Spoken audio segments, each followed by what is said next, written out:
Here we have the 2021 Salem Cruise Lite 24 RL XL. This is a video walkthrough for it. We'll start outside, work our way around, and then we'll head inside. So we'll start up front. You have your 12-volt battery up here. You got your jack. You got up and down. You have a light when you're hooking up when it's dark. Over here, they have a 7-way holder right here and a place to hook your chains so they're not sitting on the ground or resting on your frame. You have a breakaway cable right here. That is basically an emergency brake. There is a carabiner on it, so you do not hook this to your chains. You hook it next to your chains. That way, if for some reason it came off and the chains failed, that would pull out and it'll lock up your brakes. Then your propane tanks are here. It has this cover. This slides off, so you can take them off to go get filled. And then to turn it on and off, this cover will flip up. Those knobs just unscrew. Then you can open your tanks. And with this kind of regulator, all you have to do is just open one tank, and then you'll be all set. I would recommend only using one tank. That way you'll know which one's empty, which one's full. Because with the new styles, because of everything that's been going on, these are the only ones they can get, and there's no way to tell or indicate if there's gas going through or not. So just open one at a time, use it till it's empty, then switch over to the other one. Then you can, once they're both empty, you can go get them filled. And then just make sure you screw these back down.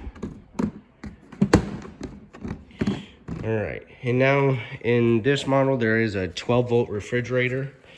So it runs off your battery, and when you are plugged in, it's charging your battery, and then the fridge will be running off your converter. When you are parked and not using it, and you want to make sure your fridge is off, because your battery will die if you don't leave it plugged in.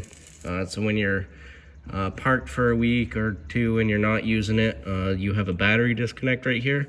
All you do is just turn it to the left until it snaps, and then you pull it out, and then when you're ready to go again, you can put the key back in and turn it until it's like that, and then it's on. So definitely make sure when you're done using it, take this off. That way your fridge isn't draining your battery dead. All right, over here you have one part of your pass-through storage. This is a smaller door. The other side's a little bit bigger, not much though. They do have magnets on the doors to hold it open, so that's nice. You have an outside shower here. It's just regular hot and cold water to rinse. If you go to the beach, rinse the sand off, or wash greasy dishes. Then you have your city water connection here. That's when you're at a campground, and you'll want to make sure you have a pressure regulator on your hose. It doesn't matter which end of the hose, as long as it's on the hose. That way, because at campgrounds there's a lot of people, so sometimes there isn't a lot of pressure, or if there's too much pressure, it'll dial it back. That way your lines won't blow out. And then they're labeled, but don't get them confused. This is a black tank flush. So when you're dumping your tanks, there's a little spray port in your black tank, which is your holding tank for your toilet. There's a little spray port in there. That'll just help flush things out and clean off your sensors. Make sure you have the black tank valve open while you're doing that, so it don't get filled up. The only place for that to go is on the roof vent. So this is your black tank right here, and they're color coded, so it makes it really easy, and also you can tell by the size of the pipes. So the bigger one over here, that's your black tank. You'll keep these closed while you're camping, especially the black tank. The gray one you can leave open, but the black tank keep closed while you're camping. There's a monitor panel inside. Once that reads about 2/3 to all the way full, that's when you come out and pull that valve to drain your sewer into the campground dump station. And then once that's dumped out, you can put your hose up there to flush it out. Once it's drained, close it. Then you can pull your gray tank to flush out your sewer hose so it doesn't leave a mess in there. And again, wait till it's 2/3 all the way full to flush that or dump it out. Because if you leave that open, the solids will stay in there, liquids will come out. Then over time, it'll just build up and clog the tank. And that's a process to unclog it. Then right here you have your power cord. So this just pulls out, and then to put it away, you just shove it in there and it's stored right in there. This little cover right here, you can flip that up and close it. That way, if it starts raining, no water will get inside. And it's labeled right here. This is a 30 amp circuit. So when you're at home, you can plug into an adapter, plug into a regular household outlet. That'll just keep your battery charged and you can cool your fridge and stuff. You just can't run your air conditioner because that requires the 30 amp circuit. If you try using the air conditioner plugged in at home to an adapter, it will eventually burn up your cord because the house is 15 or 20 amps and that requires the 30 amp. Okay. Moving to the back, you have cable and satellite hookups here. So if you're at the campground, you can hook up their cable right there. Or if you have a solar or satellite panel or satellite dish, you can hook it up there. You have your spare tire back here. This unit is prepped for a backup camera. So if you want to get one, it'd be pretty easy to do. And then you have a switch right here for your rear stabilizer jacks. So you have extend and retract, and I'll just show you what it looks like when it's all the way down.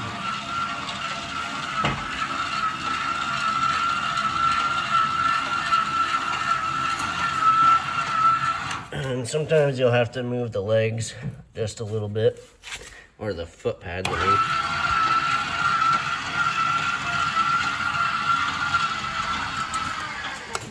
And once that motor starts to wind down, that's when you let off the switch. You don't want to try and lift up the unit because it will bend these jacks. They're only made for stabilizing. So make sure you get your unit leveled and completely leveled and unhooked from your vehicle before you put these down. These are the last things you'll put down. And then to bring them up, you just hold retract until it stops.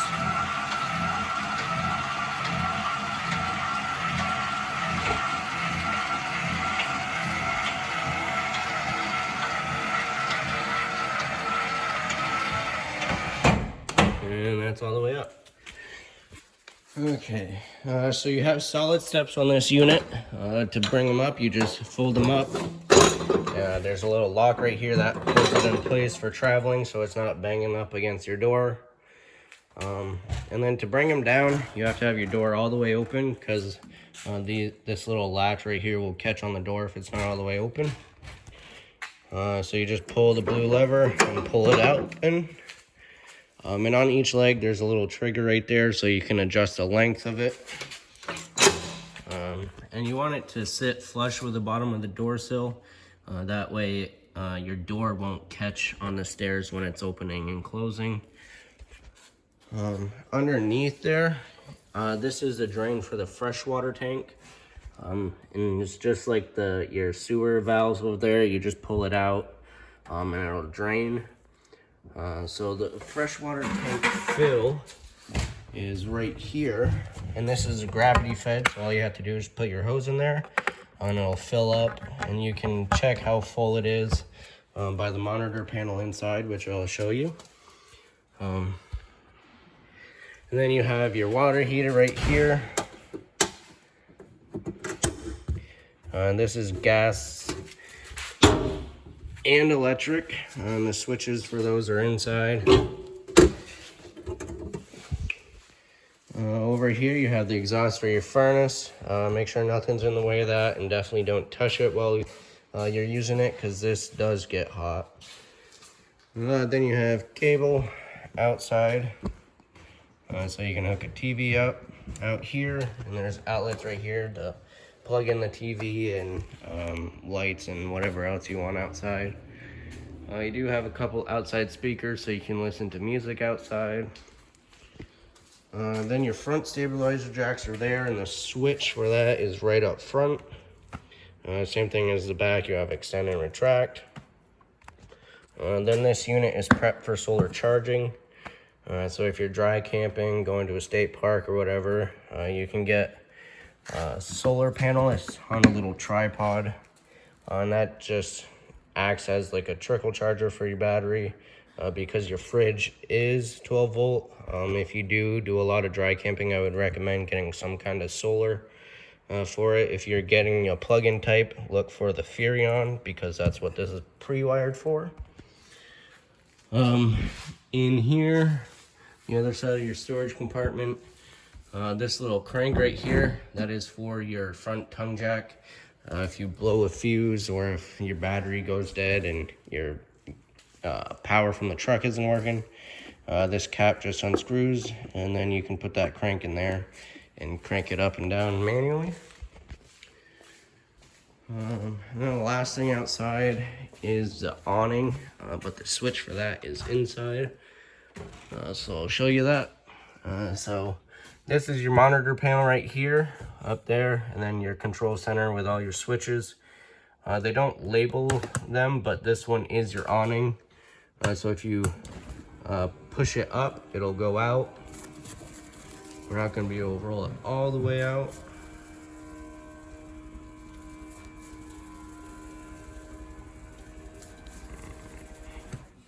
And on each side, there's a little pivot point here, so you can put a tilt on it to let the rainwater rinse off or come off. If it's sprinkling, if it's downpouring or really windy, just roll it in.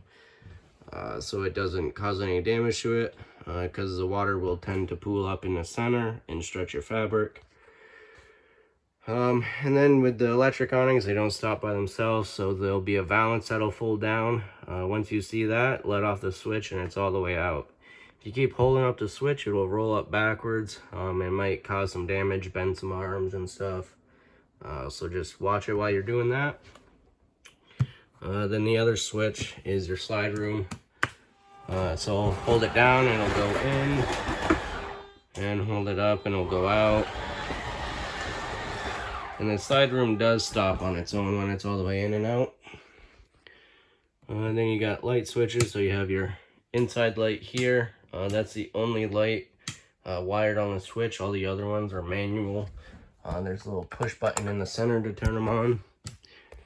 And then you got light switch for your outside awning lights. Then you have this switch for the water heater is for the gas. You just flip it on, the light will come on. Then it'll light right up in a few seconds. Then this light up here is the fault light.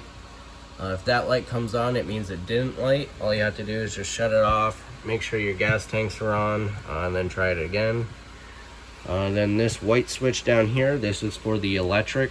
So you flip that on when you're plugged in and make sure there's water in the tank before you flip any of the switches on. And then you're all set to go, and it usually takes 30 to 40 minutes to fully heat up. Then if you're dry camping and you're using your freshwater tank, you have a water pump switch here. So you just flip that on, and it'll build up pressure. Once it gets the proper pressure, it'll shut off, and then every time you open a faucet, it'll turn back on again.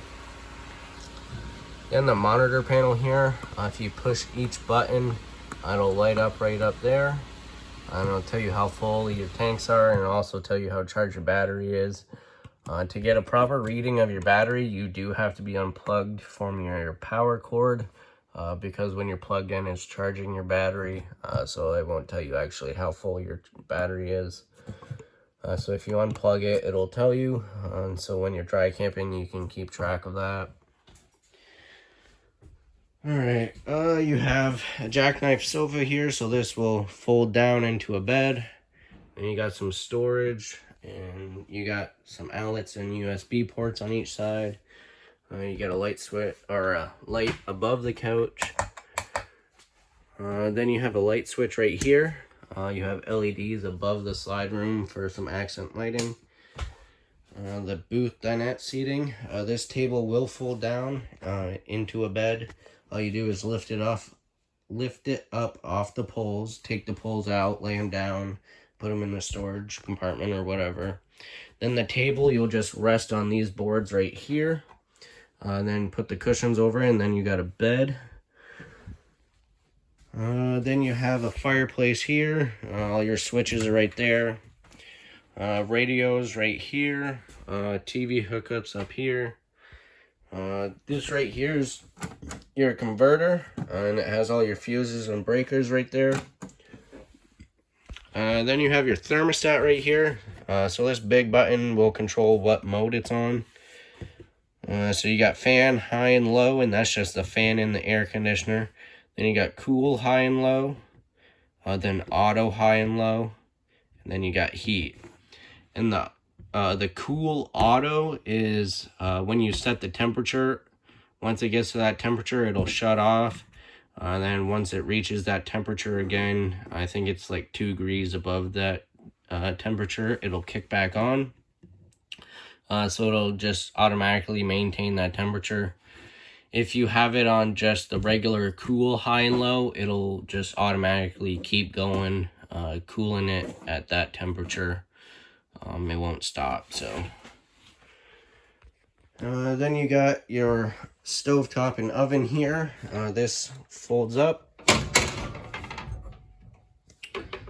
You got your 3 burner knobs here, and you have a sparker to light your knob or light your pilots and stuff.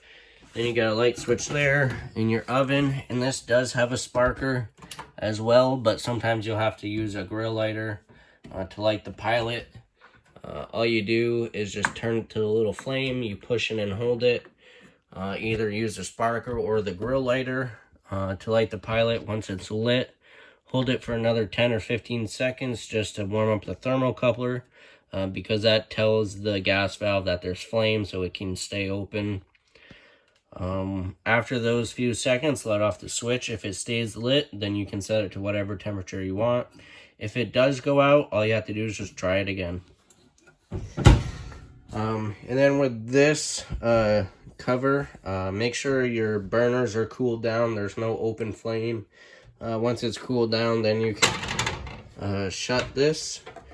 Because it is glass, if it's too hot under here, it will shatter this glass. It's happened before, so just be careful of that. Then you got your sink here, and this is a nice little rinsing surface, so you can put your vegetables up here or your meat or whatever to rinse it off. And then it just rolls over like that. And it does have grips on it, so it's a little hard to move it when you have stuff on it.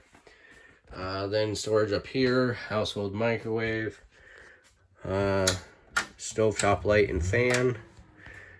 This is your fridge here. It is 12 volt. And then this is your on-off button. So to turn it on, you have to press it. It says 10 seconds, but sometimes it takes a little longer, so you just press and hold it. I'll show you that.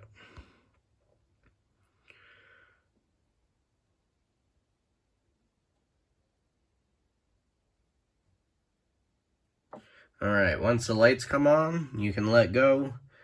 It'll do its thing, and now it's on. So then, after it's on, you can press it once, and it'll change the number. That is the temperature control, so 5 is the coldest. 1 is not so cold, but it's still pretty cold. Usually we recommend keep it at 3 or 4, that way things don't start to freeze in the fridge. And then turn it off when you're not using it to save your battery, and then again I would just go and turn the battery disconnect off. That way you definitely know that the fridge is off. Or you can just keep it plugged in at home and it will keep your battery charged and stuff. Then the freezer up here, this is a temperature control right here. So you do have to have that on in order for both of them to be on. You can't have the fridge or the freezer just on. Then you have a little lock right here, so turn it that way. And it's locked, you can't open it for traveling. Then you have your bathroom right here. There is a little sliding door here for privacy, so that just pops off. Then you can slide the door. Then you're closed off from there, and there is another sliding door here for the bedroom, so you can shut that, and then if you have guests or kids or whatever, they can come use the bathroom without seeing you sleeping, or see your personal stuff in the bedroom. You got a sink, light switch here, medicine cabinet right there.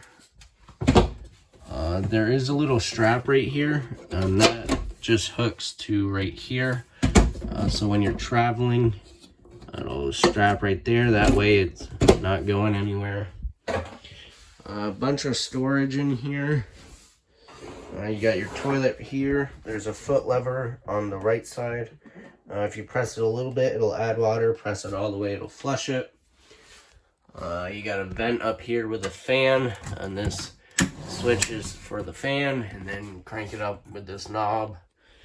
I got your shower here, and this just slides open and close. It is magnetic, so sometimes it doesn't close the first time, so you just have to play with it a little bit, and then open it just like that.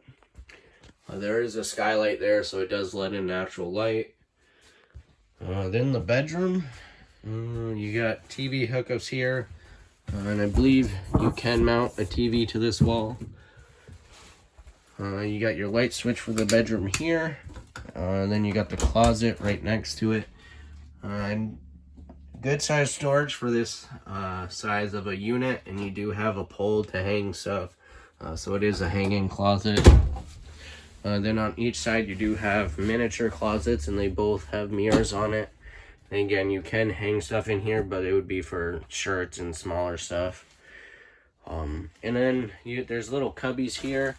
So if you have like a CPAP machine or whatever, you can hook it up right in here, and it'll go right through that little hole. That way you don't have to have a mess of stuff everywhere, and you can keep it kind of contained and hidden. There's outlets in each side too, so that's why they're starting to go with that kind of thing. That way, because quite a few people do have the CPAPs, they're just accommodating for everyone now, which is, I think, great. And then you have USB ports on each side as well, so you can charge your phone without taking up the outlet space. Let's see, am I missing anything? No, just the only thing, all your shades are roll down shades, so all you have to do is just pull them down,